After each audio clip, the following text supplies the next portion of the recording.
I am the Tofu Golem. Please enjoy the video. You begin by creating the form now. Open Google Forms or use Drive and pick New More Google Forms. Name the form and add a short description so respondents know the purpose.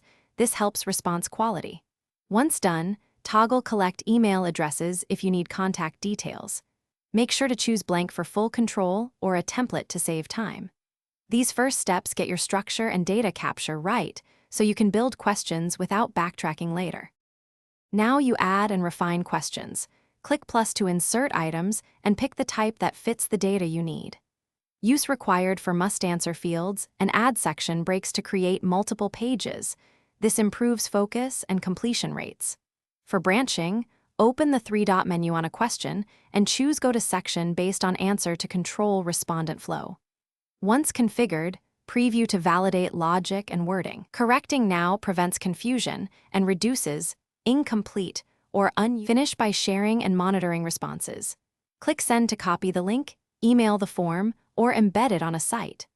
Open the Responses tab to review answers and click the Sheets icon to export for analysis.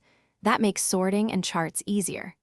If respondents report problems, first check form permissions and link type, then clear browser cache or test in an incognito window. Make sure required fields aren't blocking completion. This final check keeps data flowing and saves you time on fixes.